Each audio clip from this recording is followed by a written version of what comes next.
Dunia kita saat ini sedang berada di tengah arus perubahan yang begitu cepat. Teknologi berkembang, informasi menyebar dalam hitungan detik, dan konektivitas antar negara semakin erat. Namun, di tengah kemajuan global ini, ada kisah-kisah yang tertinggal di bayang-bayang. Nyaris luput dari perhatian, salah satu kisah itu datang dari wilayah Asia Tenggara. Bukan tentang ekonomi, bukan tentang teknologi, melainkan tentang kemanusiaan. Tentang sekelompok manusia yang selama puluhan tahun hidup dalam ketidakpastian, pengucilan, dan penderitaan. Mereka adalah etnis Rohingya, komunitas Muslim yang tinggal di Myanmar bagian barat, tepatnya di negara bagian Rakhine. Rohingya adalah salah satu kelompok minoritas paling teraniaya di dunia. Sejak 1982, Rohingya hidup tanpa kewarganegaraan. Tanpa pengakuan dari pemerintah Myanmar, mereka tidak bisa berpergian bebas, tidak bisa mendapatkan pendidikan yang layak, tidak bisa mengakses layanan kesehatan. Mereka telah diusir dari tanah mereka sendiri. Rumah-rumah dibakar, desa-desa dihancurkan, perempuan diperkosa, anak-anak dibunuh.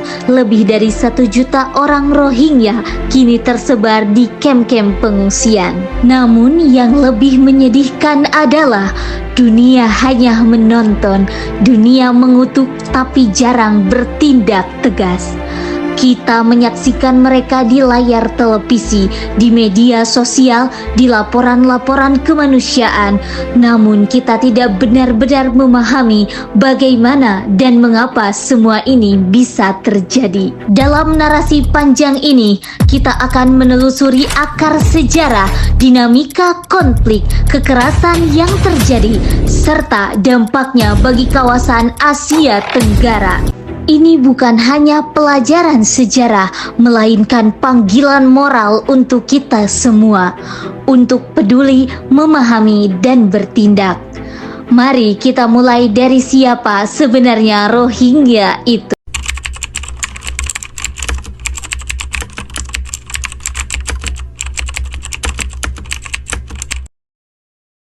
Jejak panjang etnis Rohingya di tanah Arakan.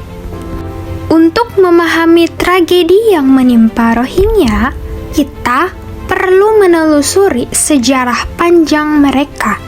Rohingya bukanlah pendatang baru di Myanmar. Mereka telah tinggal di wilayah Arakan sejak lebih dari 1000 tahun yang lalu. Sejarah mencatat bahwa pedagang Muslim dari Arab, Persia, dan India telah mendarat di pantai barat Myanmar pada abad ke-8 dan membawa ajaran Islam ke wilayah tersebut. Di abad ke-15 berdirilah kerajaan Arakan yang dalam beberapa periode diperintah oleh raja-raja Muslim. Koin dan naskah kerajaan saat itu menggunakan tulisan Arab Persia yang menandakan bahwa kuatnya pengaruh Islam dalam budaya dan pemerintahan. Bahkan, catatan sejarah kolonial Inggris mengakui eksistensi komunitas Muslim yang telah menetap di Arakan jauh sebelum penjajahan. Namun, konflik identitas mulai muncul ketika Myanmar merdeka dari Inggris pada tahun 1948. Etnis Rohingya dianggap berbeda secara budaya, bahasa, dan agama dari mayoritas penduduk Myanmar yang beretnis Bamar dan beragama Buddha. Pada awal kemerdekaan, Rohingya masih memiliki hak sebagai warga negara. Mereka bahkan pernah diakui sebagai salah satu etnis resmi. Tapi semuanya berubah ketika Undang-Undang Kewarganegaraan Myanmar yang disahkan pada tahun 1982. Undang-undang ini hanya mengakui 135 kelompok etnis dan Rohingya tidak termasuk di dalamnya. Sejak saat itu, mereka tidak lagi dianggap warga negara. Tanpa kewarganegaraan, mereka menjadi kelompok stateless yang tidak memiliki hak untuk bekerja di sektor formal, membeli tanah, berpartisipasi dalam pemilu, bahkan untuk berpergian pun sangat dibatasi. Lebih parah lagi, pemerintah Myanmar menyebut mereka sebagai Bengali, seolah-olah mereka adalah imigran ilegal dari Bangladesh, yang padahal leluhur mereka telah tinggal di tanah itu selama ratusan tahun lalu. Inilah awal mula penyangkalan identitas yang kemudian berkembang menjadi penindasan sistematis.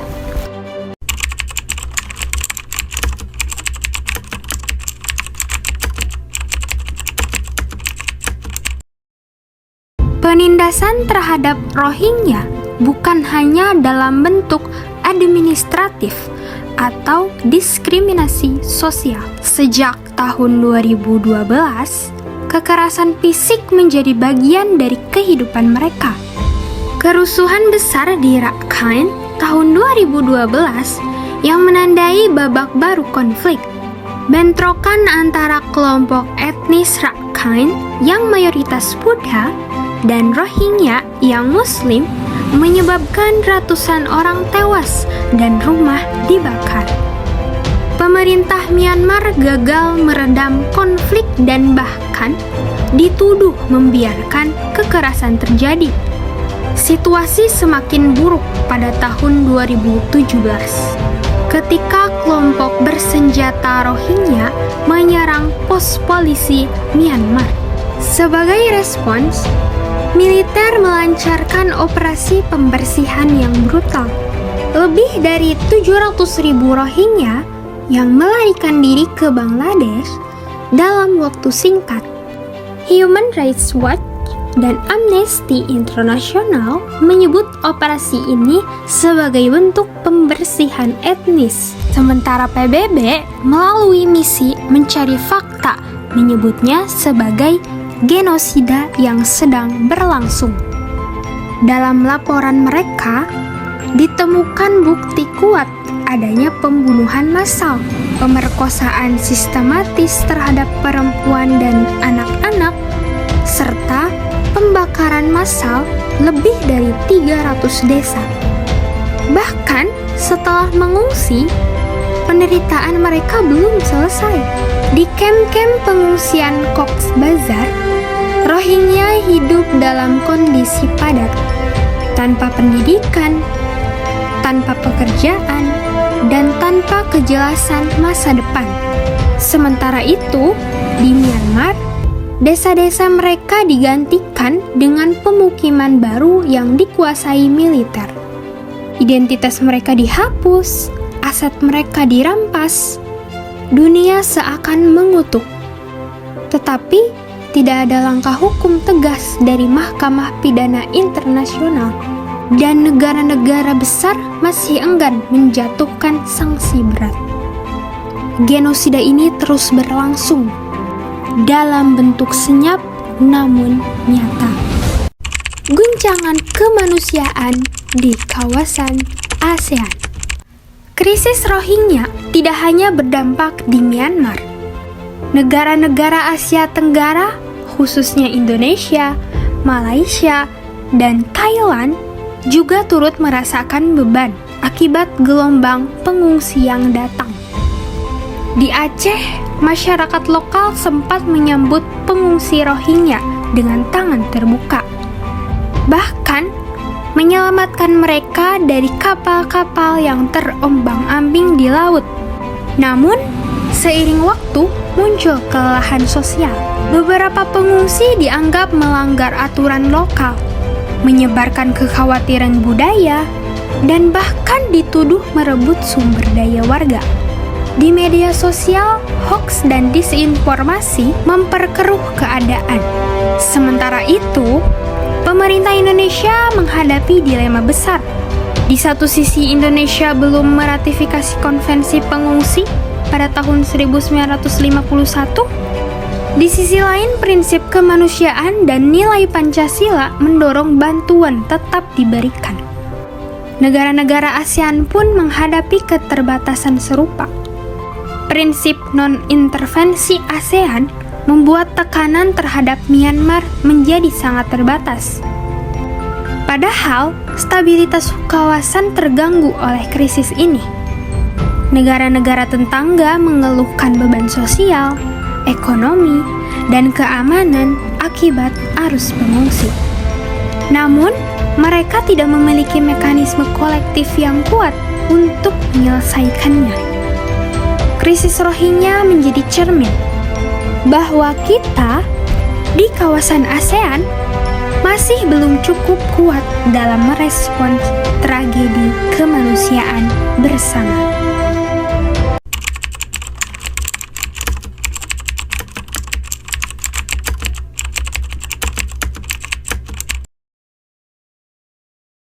Mungkin saya akan menyinggung sedikit tentang apa sih itu Rohingya gitu. Karena kan kemarin juga sempat viral gitu mengenai Rohingya ini. Nah, bagi yang masih asing dengan etnis Rohingya, itu mungkin hanya sekilas dengan kalian itu hanya bisa mengutarakan bahwa Rohingya ini adalah sekelompok minoritas Muslim yang terusir dari negaranya sendiri ke negara Myanmar. Tapi kenyataannya ini bukan soal satu kelompok agama saja. Nyatanya di etnis Rohingya ini terdapat beberapa agama, ada juga Kristen, Hindu, bahkan Islam. Itulah Islam ini menjadi mayoritas di etnis Rohingya. Nah, mereka ini terdiri dari beberapa agama, kemudian juga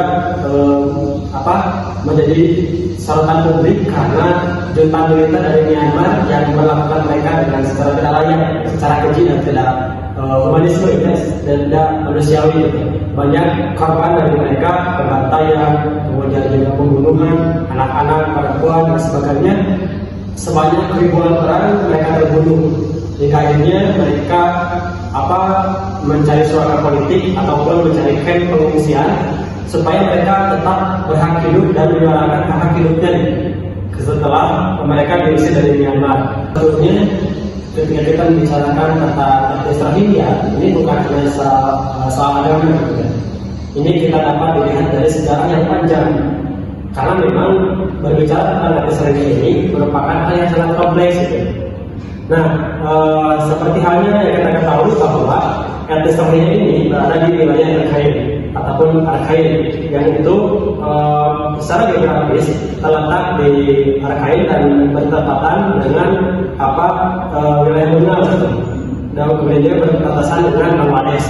Yang pertama itu menyebutkan bahwa para sejarawan sepakat bahwa etnis Rohingya ini sudah ada sejak ratusan tahun yang lalu di wilayah Myanmar. Nah, etnis Rohingya ini dulunya merupakan suku dari kerajaan Arakan. Jadi kerajaan Arakan ini adalah kerajaan Islam yang berdiri pada tahun 1430 sampai 1748 kalau tidak salah. Jadi etnis Rohingya ini asal-usulnya menurut para sejarawan pertama, mereka ini berasal dari kerajaan Arakan yang pada waktu itu terletak di Myanmar. Mereka ini memang berada di wilayah Myanmar berbatasan dengan Bangladesh juga. Nah, tetapi kemudian etnis Rohingya ini dibuktikannya dengan kerajaan Rakhine ini kan sudah berdiri sejak abad yang lalu. Nah, dibuktikan dengan adanya Masjid Badar. Jadi Masjid Badar ini yang terkuat bukti bahwa etnis Rohingya ini telah ada sejak ratusan tahun yang lalu di wilayah Myanmar. Bahkan dikatakan pada waktu itu bahwa kerajaan Rakhine ini telah menjalin hubungan diplomatik, kerjasama, perdagangan dan sebagainya dengan bangsa-bangsa Arab, yaitu di Bangladesh. Karena kita ketahui bahwa India ini kan sangat dekat dengan Bangladesh ini kan merupakan bagian dari India, kemudian juga sangat dekat dari wilayah Filipina. Nah, mereka pada waktu itu melakukan perdagangan dengan negara-negara Arab. Makanya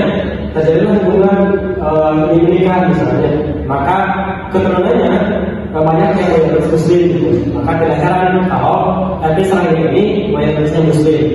Nah, di sana kemudian mereka mengklaim bahwa kita ini etnis Rohingya ini merupakan asli suku asli ataupun mayoritas masyarakat asli dari Filipina, karena membuktikan tadi di kerajaan akan.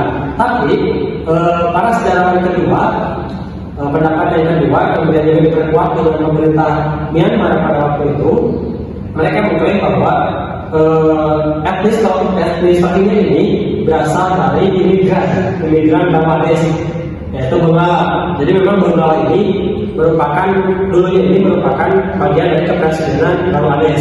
Nah, ketika Myanmar dijajah oleh Inggris, mereka Inggris ini membawa imigran yang sangat banyak. Kalau katanya dikatakan bahwa negara Inggris ini, menjajah Inggris ini membawa banyak sekali imigran, termasuk etnis Rohingya tadi. Jadi menurut mereka, menurut pemerintah militer Myanmar, jadi etnis Rohingya ini merupakan etnis yang dibawa ataupun imigran oleh penjajah Inggris ke Myanmar. Maka terjadilah puncaknya setelah ataupun pasca kemerdekaan, ketika Myanmar mendeklarasikan kemerdekaannya tahun 1400 pokoknya dua tahun setelah Indonesia merdeka, Myanmar juga ikut menyusul kemerdekaannya 1498. Jadi mereka ini mendeklarasikan kemerdekaannya. Kemudian, di sana pada waktu itu mereka mengadakan deklarasi konferensi juga, semua etnis di Myanmar itu diundang, termasuk etnis Kaman. Etnis Kaman ini merupakan etnis Muslim yang mayoritas Muslim. Tetapi ada satu yang terdiundang, yaitu etnis Rohingya, karena mereka mengklaim bahwa etnis Rohingya ini bukan etnis asli dari Myanmar. Mereka mengklaim bahwa etnis asli Myanmar ini adalah etnis Kaman, jadi itulah terjadi konflik antara pemerintah Myanmar atau pemerintah militer dengan etnis Rohingya. Mungkin itu asal usul dari etnis Rohingya yang memperkeruh nanti kedepannya konflik yang terjadi.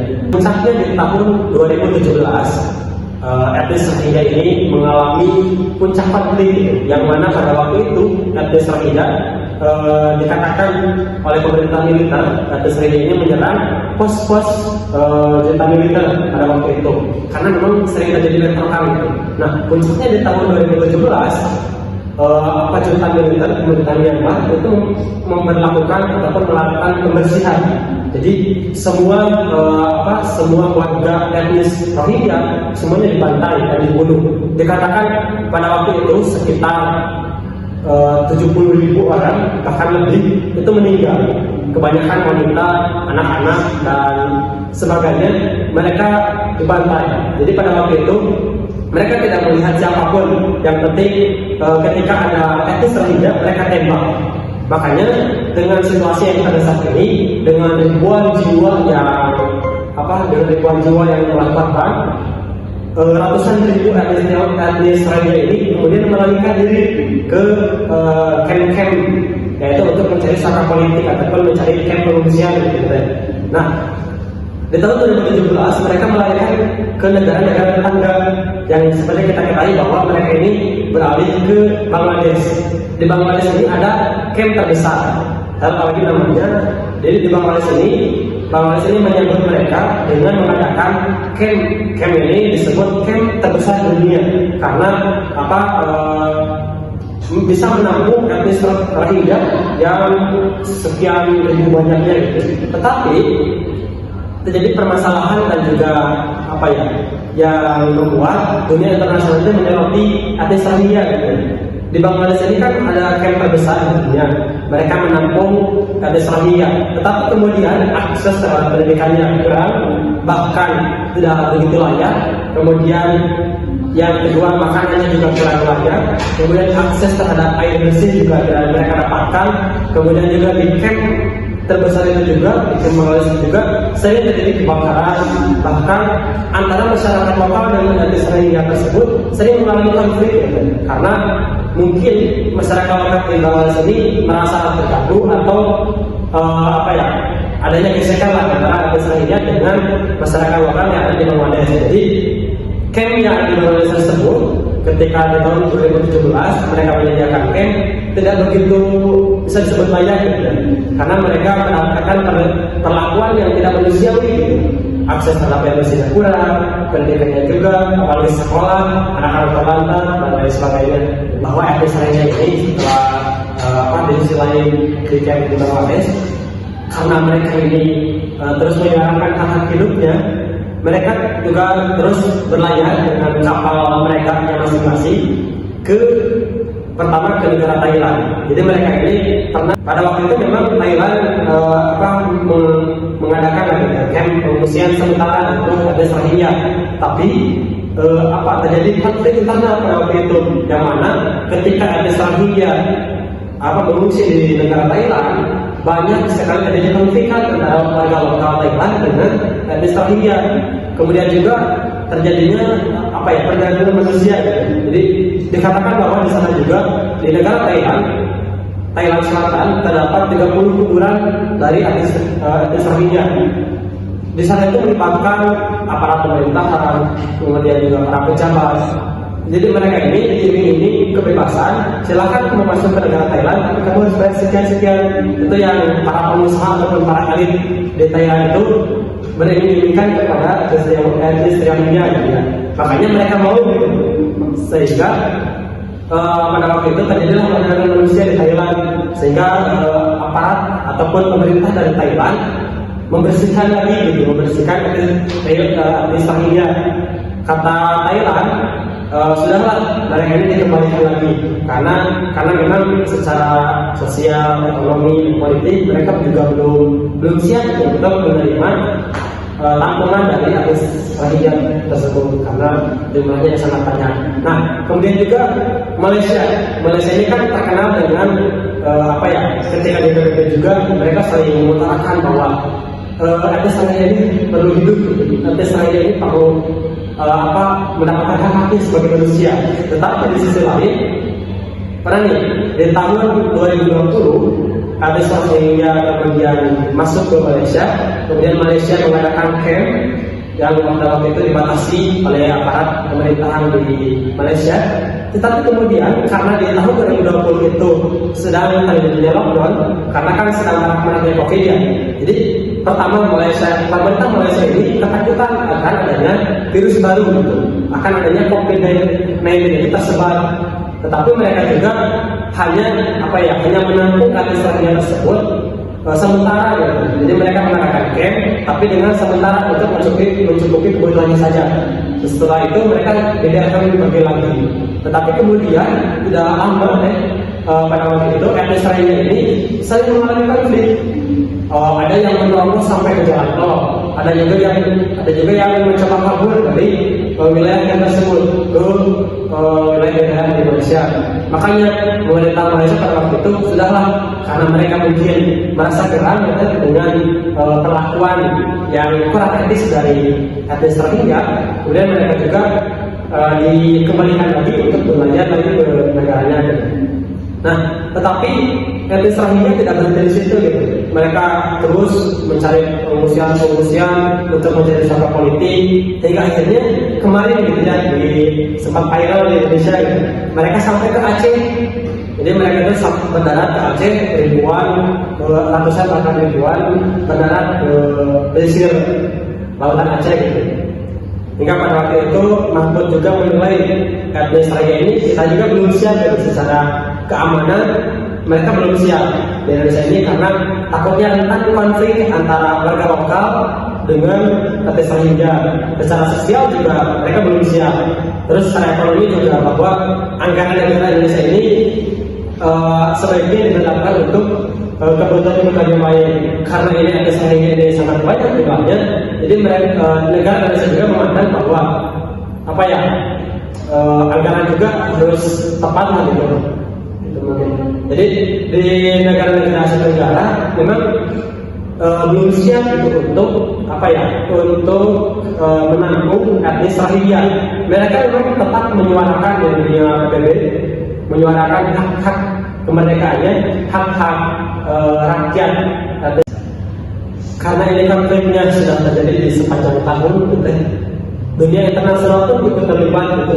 Dunia internasional yaitu PBB yang organisasi yang menyuarakan terhadap keadilan. PBB mungkin telah melakukan tekanan sosial, kemudian juga bantuan terhadap etnis Rohingya, tetapi kemudian itu dianggap tidak cukup efektif karena kenapa? Karena meskipun Myanmar ini sudah diberikan sanksi sosial, memang PBB juga telah memberikan sanksi sosial dengan sanksi ekonomi, juga perdagangan dan lain sebagainya. Tapi itu tidak membuat negara Myanmar ini terus tidak terus untuk menerima ada Rohingya. Mereka juga terus gitu kontroversi dengan keduanya telak belakang. Nah, ini tuh karena memang gimana ya? Jadi kan Myanmar ini disokong oleh dua negara dan termasuk ada juga yaitu Cina dan Rusia ataupun Tiongkok dengan Rusia.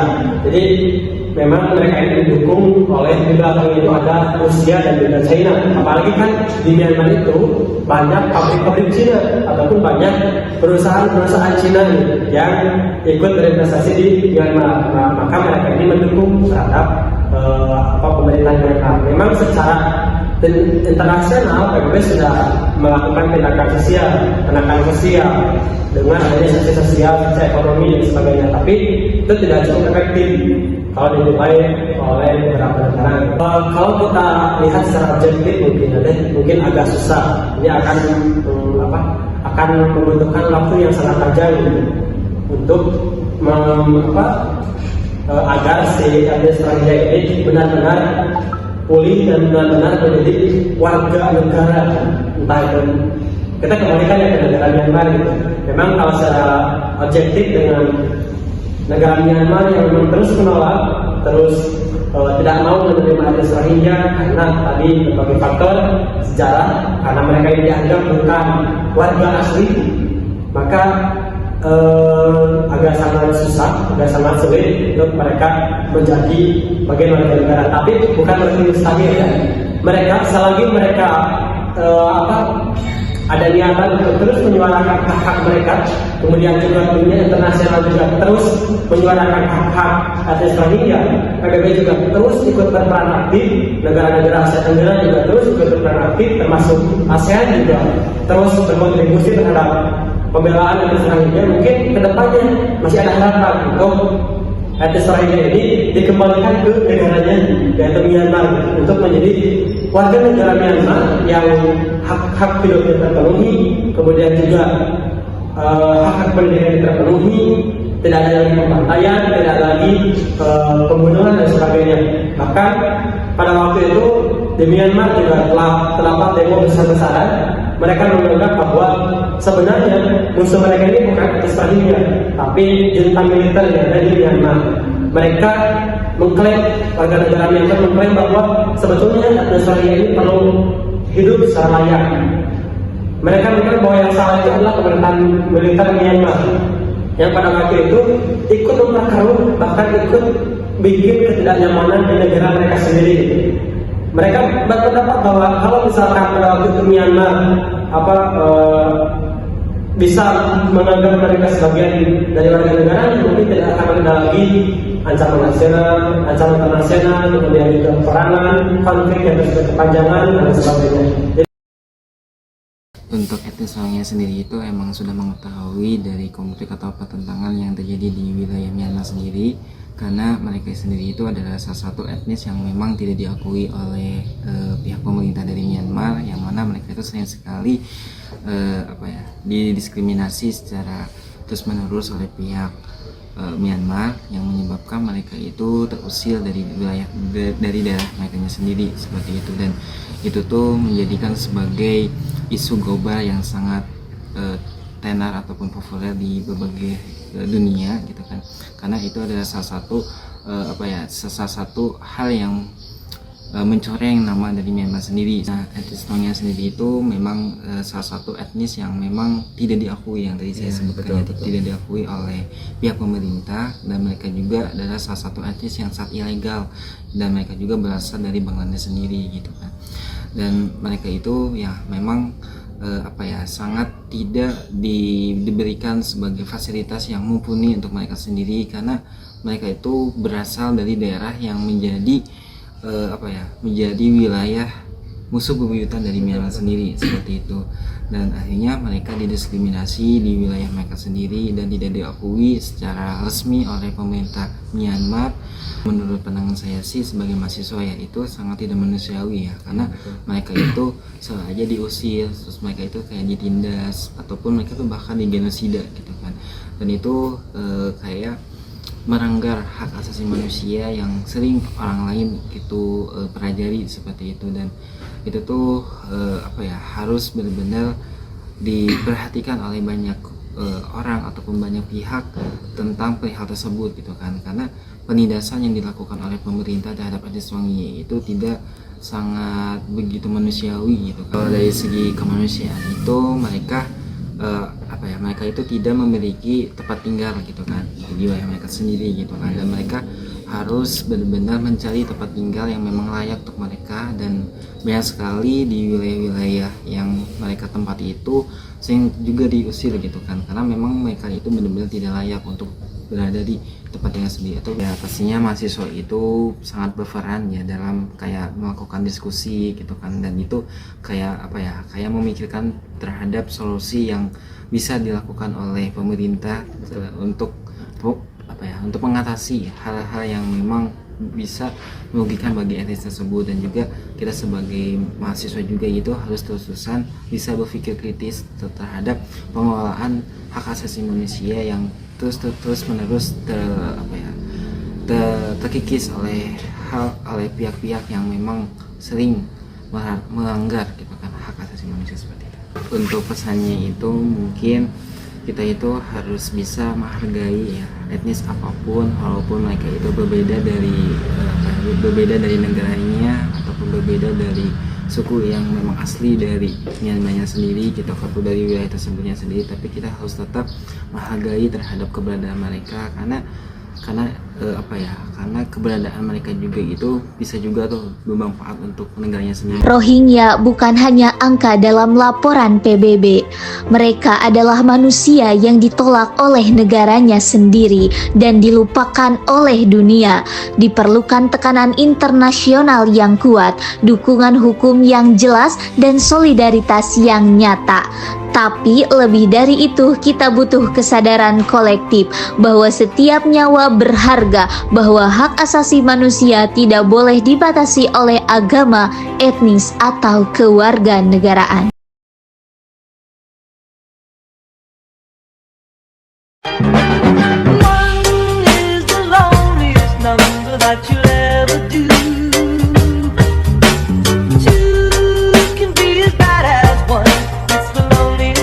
This is the number one.